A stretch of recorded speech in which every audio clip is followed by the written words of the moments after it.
Ikubor ka Batesi TV. Lawan Rashapi da ka Orange Nissan Looms Hopo near Fire Brigade Shillong. Ringkat bat ka net foodish. Ordar mapi. Minwan ra mangi hakerdog ying jongpi.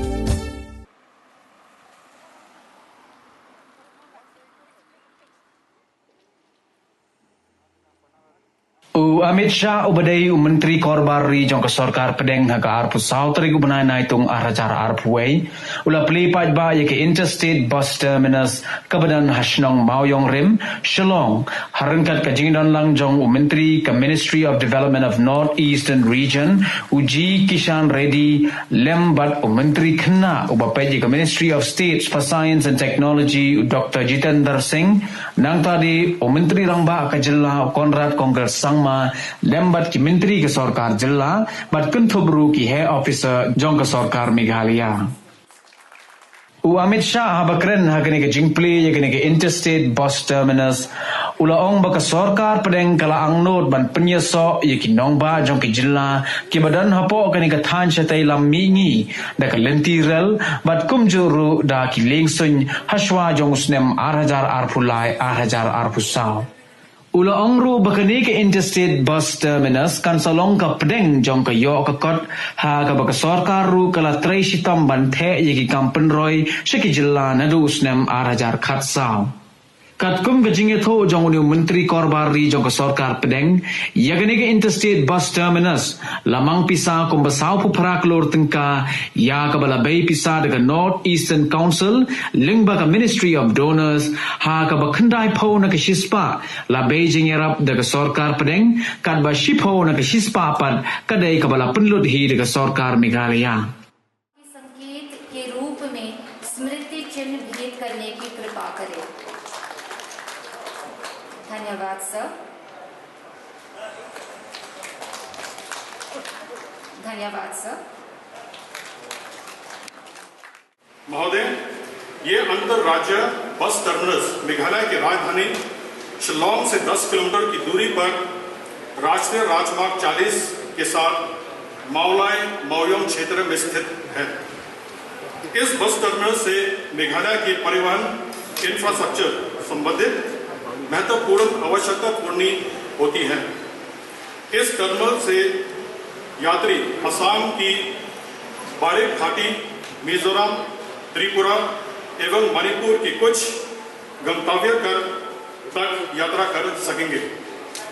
ये terminal उत्तर पूर्वी राज्यों के यात्रियों के लिए मेघालय में परिवहन तथा शिलोंग शहर के यात्रियों के लिए आवागमन का मुख्य केंद्र होगा। ये अंतरराज्य बस टर्मिनस 11.03 एकड़ क्षेत्रफल में स्थित है तथा इसमें यात्रियों के बढ़ने और उतरने 32 बे है। हर बे के साथ यात्रियों की सुविधा के लिए प्लेटफॉर्म का प्रावधान किया गया है। ये बस टर्मिनस उच्चतम मानकों के अनुसार बनाया गया तथा अत्याधुनिक सुख सुविधाओं से परिपूर्ण है। सबसे पहले मैं हमारे गृह मंत्री श्री अमित शाह जी को मैं धन्यवाद कहना चाहता हूं कि उन्होंने समय निकालकर इस सेशन के समय जब पार्लियामेंट सेशन चल रहा है समय निकालकर आज वो हम सबके बीच आए। ये यही दिखाता है कि भारत सरकार के लिए और उनके लिए उनके मन में नॉर्थ ईस्ट के लिए एक बहुत ही स्पेशल जगह है और एक बहुत ही स्पेशल प्यार है और इसलिए सेशन होने के बावजूद वो आज हमारे बीच यहां पे आए हैं और आज और कल पूरा दिन रह के वो कल शाम को वापस दिल्ली जाएंगे। आज इस प्रोग्राम में दोस्तों आप सबको मालूम है कि हम ये ISBT का इनॉग्रेशन कर रहे हैं और NEC के चेयरमैन होने के नाते इट इज मोस्ट अप्रोप्रिएट कि अमित शाह जी के हाथ से इस ISBT का उद्घाटन हो। तो मुझे खुशी है कि आज ये इंटरस्टेट बस टर्मिनस जो NEC नॉर्थ ईस्ट काउंसिल के फंडिंग से 48.31 करोड़ 90-10 शेयरिंग पैटर्न में इस आईएसबीटी का फंडिंग हुआ और आज इसे खत्म करके आज हमारे एनईसी के चेयरमैन के हाथों से हम इसे इनॉग्रेट करेंगे। हमारे एडिशनल चीफ सेक्रेटरी ने आपको इस आईएसबीटी के बारे में काफी जानकारी दी, जैसे कि हमारे यहां पे 32 बस बोर्डिंग बेस होंगे, टोटल 4180 स्क्वायर मीटर का ग्राउंड फ्लोर है। और सबसे अहम बात यही है कि हमारे नॉर्थ ईस्ट में ज्यादातर कनेक्टिविटी जो बाकी स्टेट्स में है वो बस के साथ ही है, बस के थ्रू है। तो ये इंटरस्टेट बस टर्मिनल जो इस बस कनेक्टिविटी जो हमारे नॉर्थ ईस्ट स्टेट्स में है उसको और बढ़ोतरी देगी और पब्लिक के लिए ज्यादा सुविधा होगी। ये कहते हुए मैं ये भी इस सिचुएशन या इस अवसर में मैं कहना चाहता हूं कि नॉर्थ ईस्ट आज जिस लेवल तक पहुंचा है, पिछले 6 सालों में जिस तरीके से हमारे प्रधानमंत्री जी ने और हमारे गृह मंत्री जी ने नॉर्थ ईस्ट को और मेघालय गवर्नमेंट को, मेघालय स्टेट को जिस तरीके से इंपॉर्टेंस दिया है, जिस तरीके से प्रधानमंत्री जी 35 बार नॉर्थ ईस्ट आए हैं, फाइनेंशियल फंडिंग पैटर्न्स जहां पिछले 6 सालों में 3 लाख करोड़ रुपए से ज्यादा खर्च हुआ है, यही दिखाता है कि इस सरकार के लिए, हमारे आदरणीय प्रधानमंत्री जी के लिए और हमारे होम मिनिस्टर जी के लिए नॉर्थ ईस्ट एक बहुत इंपॉर्टेंट जगह है। और इसी तरह हमारे इकोनॉमिक डेवलपमेंट बढ़ा है और ये आज जो प्रोजेक्ट है ये भी इसका एक सिंबल है। लेकिन ये कहते हुए मैं ये भी कहना चाहता हूं कि नॉर्थ ईस्ट को आगे और बढ़ोतरी देने के लिए ये बहुत जरूरी है कि हम लोग हमारे इंटर स्टेट कनेक्टिविटी को और बढ़ाएं। हमारे यहां पे एयरपोर्ट्स काफी जगहों में अभी खुल गए, ये भी भारत सरकार और आदरणीय प्रधानमंत्री जी के नेतृत्व में और उनके विजन में ये एयरपोर्ट्स बने। लेकिन इनका जो इंटरस्टेट कनेक्टिविटी, जैसे मैं हमारे गृह मंत्री जी से मैं कह रहा था कि अगर आप बाय रोड जाएंगे यहां से इम्फाल आपको लगेंगे 20 घंटे, लेकिन प्लेन में वो 30 मिनट का सफर है। इसी तरह आप जाएंगे यहां से आइजवाल आपको लगेंगे 12 घंटे, लेकिन फ्लाइट में ये 30 मिनट का सफर है। तो आगे आने वाले समय में नॉर्थ ईस्ट की इकोनॉमी को और नॉर्थ ईस्ट को ओवरऑल बढ़ोतरी देने के लिए ये बहुत जरूरी है कि हम लोग ना सिर्फ हमारे सरफेस ट्रांसपोर्ट लेकिन हमारे एयर कनेक्टिविटी और एयर ट्रैफिक को हम लोग बढ़ोतरी दें।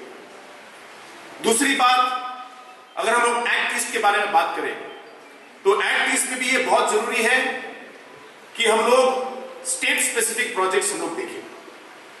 मेघालय के लिए बांग्लादेश बहुत इंपॉर्टेंट है और जिस तरीके से बांग्लादेश में जो रोड कनेक्टिविटी हो रही है, 6 लेन्स हाईवे हर जगह बन रहे हैं, बहुत जरूरी है कि हम लोग भी हमारे बॉर्डर कनेक्टिविटी को बढ़ोतरी दें, क्योंकि 10 साल में उनके रास्ते खत्म हो जाएंगे, सारे रास्ते सब मेन एरियाज कनेक्ट हो जाएंगे।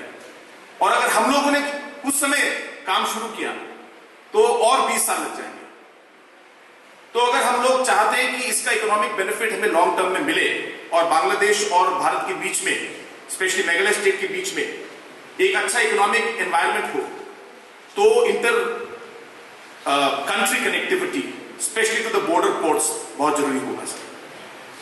सर मैं ये भी आपको गाड़ी में बता रहा था कि शिलोंग से सिलहट गाड़ी से 3 घंटे लगते हैं, फ्लाइट से मात्र 20 मिनट, ढाका पहुंचने में भी मात्र 20-30 मिनट लगेंगे। मेरे कहने का मतलब यह है सर कि आज ये इंटरस्टेट बस टर्मिनस यहां पे इनॉग्रेट हुआ है, ये एक बहुत ही इंपॉर्टेंट चीज है और हमारे स्टेट के लिए और नॉर्थ ईस्ट के लिए ये बहुत ही प्रोडक्टिव होगा।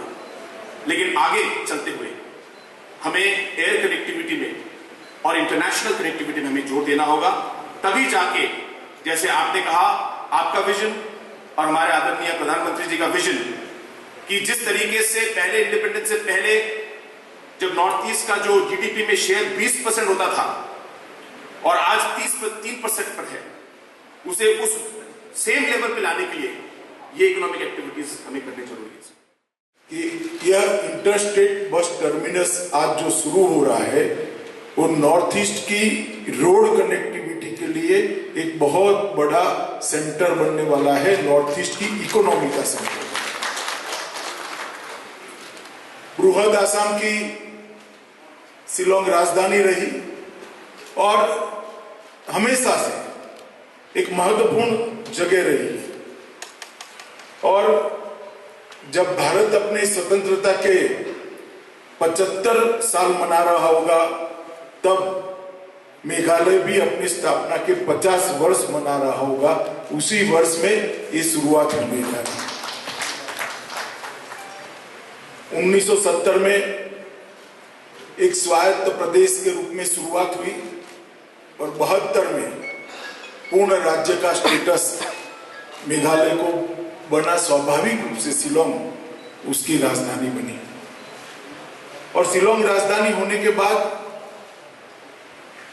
शिलोंग का सभी उत्तर पूर्व के बाकी 7 राज्यों से जुड़ना बहुत स्वाभाविक था और इसी से पूरे नॉर्थ ईस्ट के विकास को गति दी जा सकती है, मेघालय के विकास को गति दी जा सकती है। आज जो काम यहां पर हो रहा है वो सालों पहले होना चाहिए। खैर, मगर भारत सरकार के लगभग 50 करोड़ रुपया लगाने के बाद यहां आज इंटरस्टेट बस टर्मिनस मेघालय सरकार और भारत सरकार के सहयोग से बन रहा है। इसका आज मुझे बहुत बड़ा आनंद है और मैं मानता हूं कि एनईसी ने जिस प्रकार से आगे काम किया है ये बहुत महत्वपूर्ण है। मित्रों, जहां तक नॉर्थ ईस्ट का सवाल है, नॉर्थ ईस्ट देश के ऐसे क्षेत्रों में से है जहां कनेक्टिविटी की जरूरत बहुत महत्वपूर्ण है।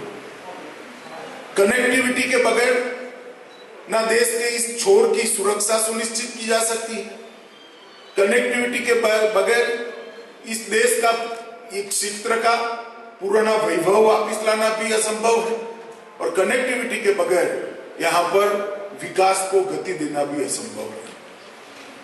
विकास तभी हो सकता है कि इस दुर्गम भौगोलिक क्षेत्र के अंदर सभी प्रकार की कनेक्टिविटी से इसे युक्त करें और इसीलिए 2014 में भारतीय जनता पार्टी की सरकार बनने के बाद देश के प्रधानमंत्री जी ने नॉर्थ ईस्ट की कनेक्टिविटी को सबसे ज्यादा महत्व दिया। हमारा प्रयास है कि 2024 के पहले नॉर्थ ईस्ट का हर राज्य का कैपिटल रेल और हवाई अड्डों से जुड़ जाए। पूरा देश रेलवे और हवाई अड्डों से नॉर्थ ईस्ट को कनेक्ट करने का हमारा महत्वाकांक्षी प्रोजेक्ट है। परंतु इसके साथ साथ रोड कनेक्टिविटी को भी बल देना पड़ेगा और रोड कनेक्टिविटी सिर्फ रोड अच्छे करने से नहीं होती, ट्रांसपोर्ट की सुविधा बनाने से बढ़ाने से ही हो सकती है। मेघालय स्टेट ट्रांसपोर्ट कॉर्पोरेशन लगभग 60 बसों का फ्लीट है इनके पास और कई सारी प्राइवेट बसेस यहां चलती हैं, मगर एक ऐसा सेंटर चाहिए था जो इकोनॉमी का भी सेंटर बने और गतिविधियों का भी सेंटर बने। एक अत्याधुनिक रेलवे बस स्टेशन को देखकर हमें मालूम पड़ता है यहाँ पर इकोनॉमिक गतिविधियों का भी एक केंद्र बनेगा और हमारे ट्रांसपोर्टेशन का भी एक केंद्र बनेगा। सभी के सभी राज्यों से जुड़ा होगा तो होगा ही, परंतु यहाँ से आर्थिक गतिविधियों को भी बल मिलना मैं मानता हूं कि बहुत शुरुआत। हवाई अड्डे जब बनाए जा रहे थे उस वक्त मैं पार्टी के संगठन का काम करता था। मोदी जी ने घोषणा करी थी कि 2022 के पहले उत्तर पूर्व के सभी राज्यों के मुख्यालय को हम हवाई अड्डों से भी जोड़ेंगे, रेलवे से भी जोड़ेंगे। हंसते थे सब लोगों ने कि मानो मोदी जी अब जोड़ भी लोगे तो आएगा कौन, जाएगा कौन।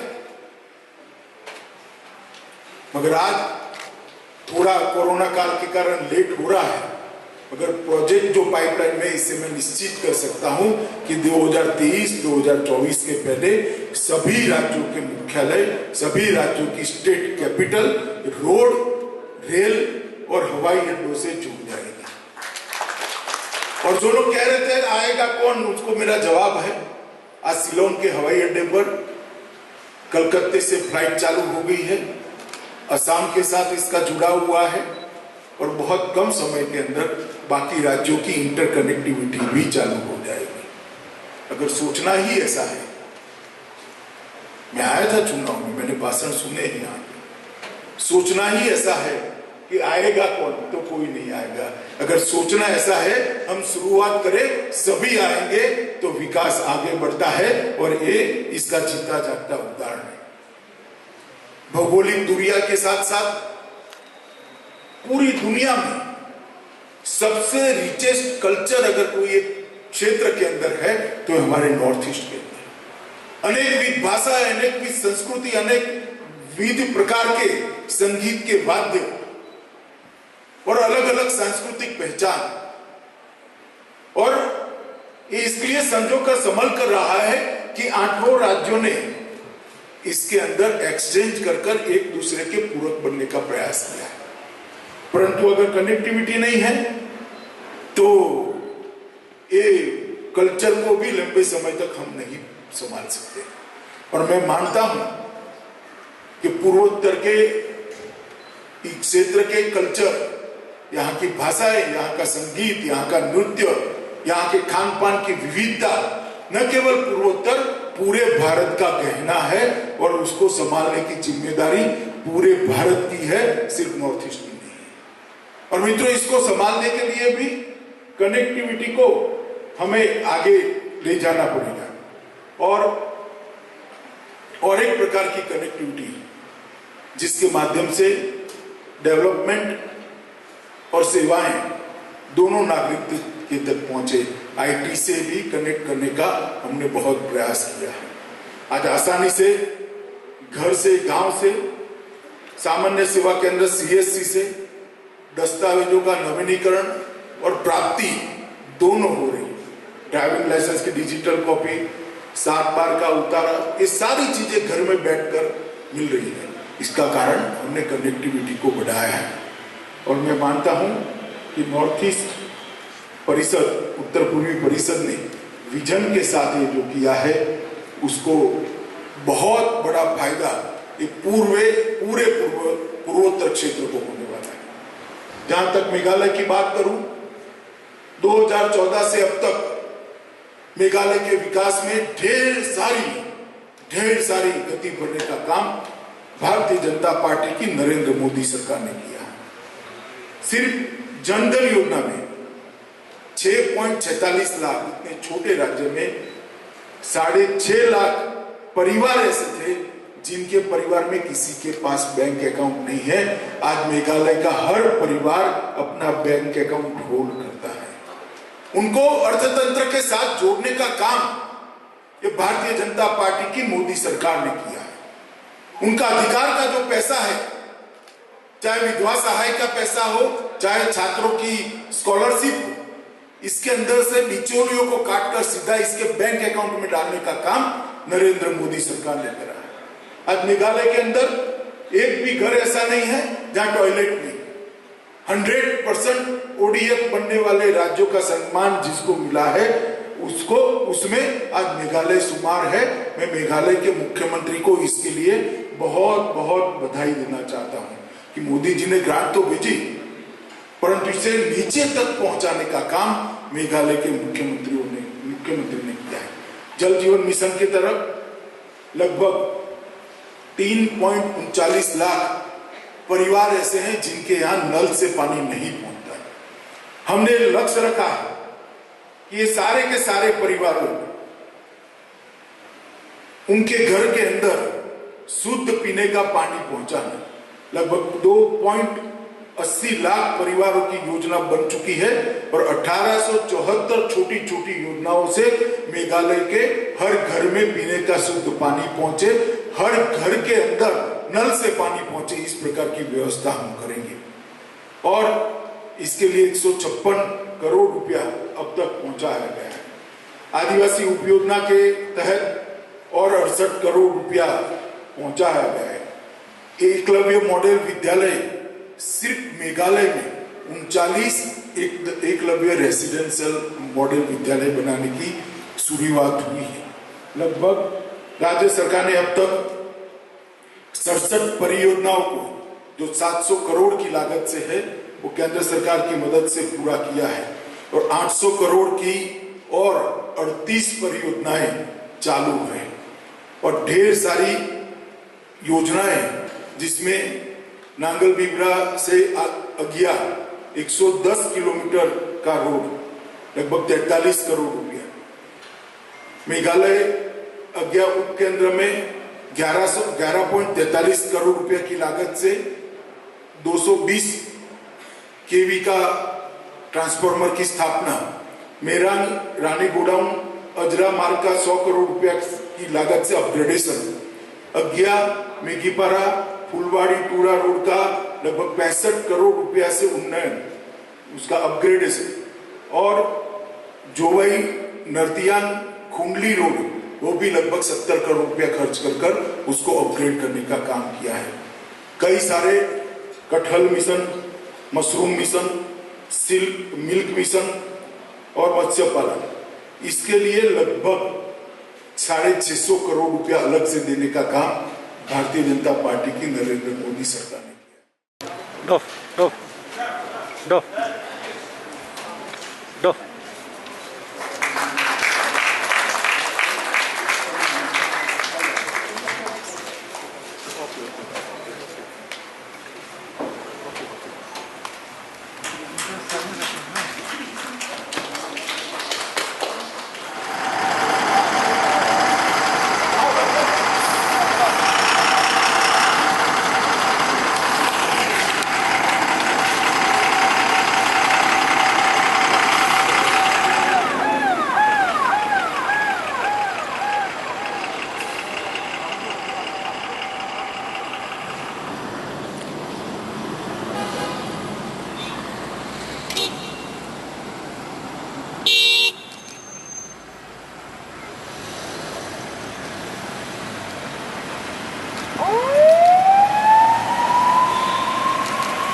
के टाइम में वहाँ जाने से 2 लोग